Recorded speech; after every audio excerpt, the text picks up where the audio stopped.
talking about Saraswati yoga in the sky. Mercury, Venus, and Jupiter joined in the same sign brings together the qualities of the goddess Saraswati. She sits on the swan, she plays musical instruments, so check this out.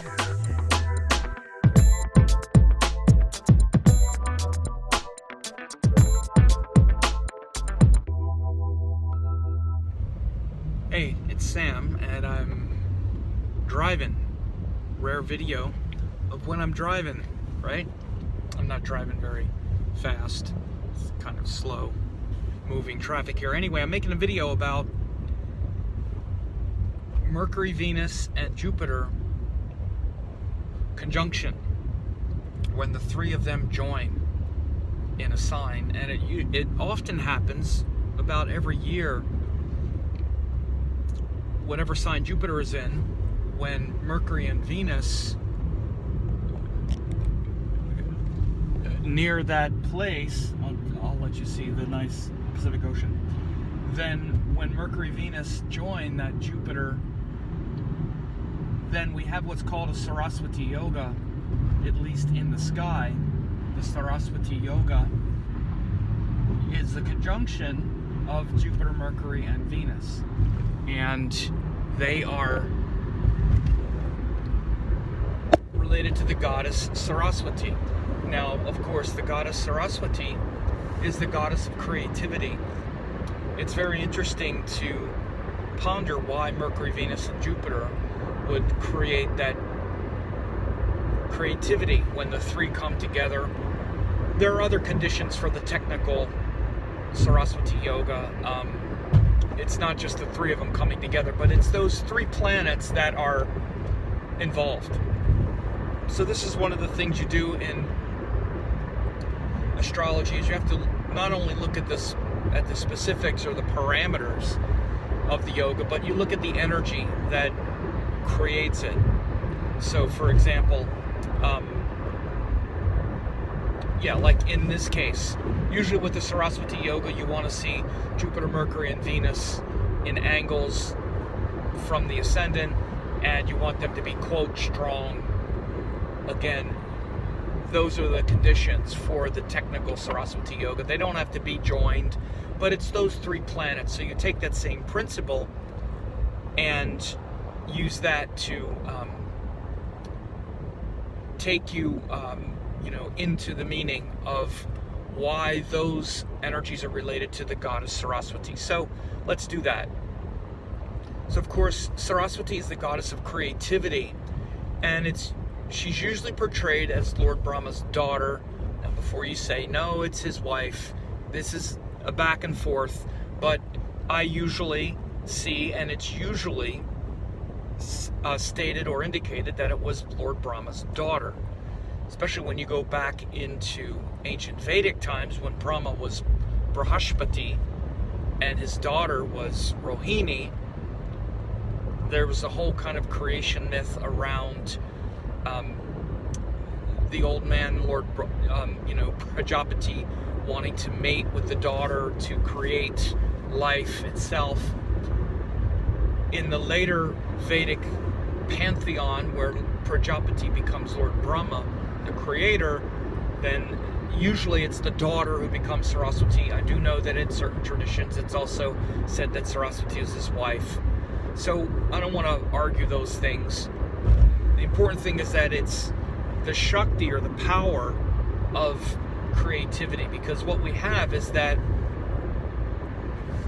the male energy is the power to do the thing, and then the female energy is that principle come to life, or in its expressed form. And so it's interesting, and I think even more appropriate, to look at Saraswati also in this light, because a child has a purity and an innocence, you would say, that the adult wife doesn't really have. And Brahma is said to be like an old man, like an old grandfather. So it makes more sense that it's not a kind of sexual thing. It's more of like an innocent purity of creation itself. So Saraswati is shown to be playing an instrument playing the veena, or like a lute, a stringed instrument. She's said to be holding mala beads in one hand, and then the Vedas, or sacred holy books, in another hand. She sits on a dove, not a dove, swan of purity. The swan shows purity, rather, I should say. And these are all qualities of Goddess Saraswati. And again, that purity is also very much symbolic of innocence and pure knowledge. And again, pure knowledge means it's not corrupt by ego and the sort of cunning intellect that can really distort and pervert information and knowledge. So these are things that you can recognize as being symbolic of Goddess Saraswati. These are her qualities. So how does Mercury, Venus, and Jupiter relate to those things? Because you also want to understand that everything, all of the symbols in Vedic thinking, whether it's the astrology or all of the mythology, all relates back to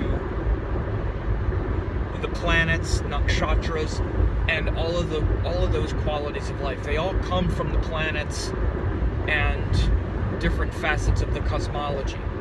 So that symbol of Saraswati on the swan with the instrument, and the Vedas and the mala beads, all of that is symbolic of certain planetary energies. So Jupiter shows that purity of knowledge. Literally, Jupiter is related to the Hamsa yoga. Hamsa means swan. So you see that quality of Jupiter in the symbology of Saraswati in that form of the swan. Her vehicle, or her vahana, the thing she rides, is the swan. So just like the swan glides across the water and its feet go down into the water to sort of propel itself along, the swan itself glides on top of the sort of ocean of Maya, or the water of illusion of life. Very similar is the qualities of Jupiter, where pure knowledge and wisdom allow us to float on the surface of illusion and not get dragged down into it, right? The swan sits on the top of the water, it doesn't sink. Like, if we sit on the water, we don't float, we sink. But the swan's feathers allow it to sit on top of the water, and just its feet goes down and propels it along. So again, it's a beautiful symbol of the swan and how that is related to the planet Jupiter. And again, the name for Jupiter is Guru. So this is what Guru's teachings give us. This is what wisdom gives us. It allows us to be in the world, but not of the world. Just like the swan is literally on the water, but it's not in the water. The swan's not in the water. It's not a fish.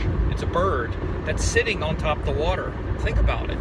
Think about these waterfowl. Of course, we have ducks and other kinds of birds that sit on the water, but the swan is, of course, a very elegant one because it's also white, which is the color of purity. So this is why this is very much related to Jupiter energy and Guru and teachers, which allow us to just glide across the water. The swan doesn't even look like it has feet. It's just somehow moving, like magically moving across the top of the water, right? So you see that in the symbology of Saraswati. And again, she rides on top of the swan. That's her vehicle, her vahana. So all of the gods have a vehicle that they ride. She rides the pure swan. Now again, now she has a musical instrument in her hand. She has mala beads, and she has like things that she's studying or that she's written, like the Vedas and all of that. So again, the musical instrument and the sweet, beautiful music is very much related to Venus, of course. Venus is that beauty of life, that joy of life. We find that often in things that are very refined, like music, art, and sort of other things that give us happiness, that, you know, that allow us to be happy in life, rather than just wanting, you know, some sort of, you know, stimulation. It's really connected more to the bliss of the soul. Again, it's very different than the wife. This is why I find the symbology of Saraswati as the daughter to be much more appropriate, even shown in the in her, you know, symbol. Whereas the other ones, you know, they're like the wife, like, you know, Durga, or, you know, Parvati is the wife of Lord Shiva, Lakshmi is the wife of Lord Vishnu. Of course, the wife would imply that there's, you know, sexuality and all of those things. Saraswati very much has that innocence of the child. Mercury, the part of Mercury, you see this in things like the mala beads, like saying the mantra. And also like writing. You know, all these qualities of the intellect. Venus also has to do with those things, by the way. But especially Mercury as it relates to mantra and writing and using your intellect and your intelligence to figure things out and to understand the nature of the world. So again, when we bring together the higher spiritual teachings of Guru, which is Jupiter, and the symbol of Guru, which is the swan, that she's riding on the swan, and she has the musical instrument there, which gives her, you know, a relationship to beauty, music, like the music of life, the joy of life. She has the mala beads in the hand, which again, very much a Mercury kind of thing, because it's related to mantra, and mantra is sacred speech, which has to do with Mercury. She also has the Vedas nearby, all of that knowledge. And again, Vedas are really, and all kinds of sacred knowledge and learning are more related to Mercury than anything else, because they're for our intellect. Now the wisdom comes from Jupiter, but it's the wisdom broken down into the correct details and arranged in a proper way, and that arrangement of the details in the correct order is Mercury. That's what our mind and our intellect is looking for. The part of you that's curious to understand how things work and that's looking for good teachings is Mercury. You know, so I also say these things because this Saraswati Yoga in the sky with Mercury, Venus, and Jupiter joined in Libra, which of course is ruled by Venus, is a great time to study, to deepen your studies, and to really align your curious mind and intellect, and that curiosity of a child, which again is also very much like Saraswati, the curiosity of a child.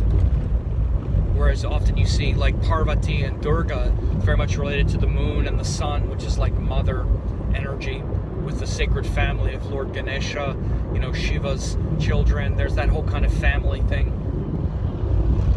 But that playfulness of a child, again, is very much related to Mercury. And that curious intellect that wants to understand things also has a lot to do with Mercury. So enjoy that Saraswati Yoga in the sky and ponder the goddess Saraswati and the great Vedas and the great teachings and the innocent, pure mind that it takes to ponder these teachings. Again, this is the other reason why I really love the symbol as being a child. But it's also the childlike innocence, which is also even relative to Lord Brahma, because they say once we become older, we have to become more like a child. We become more innocent. As we've passed through experience, we can cultivate more innocence through experience.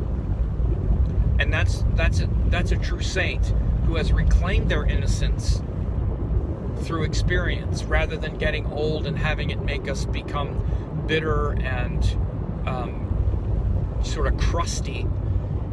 We become more innocent as we age. So this is a very interesting sort of polarity that you can bring into Lord Brahma as the creator and as the bringer of knowledge and wisdom, with his consort, his daughter, the innocent Saraswati. So anyway, ponder those things. I hope this was interesting and helpful to think about.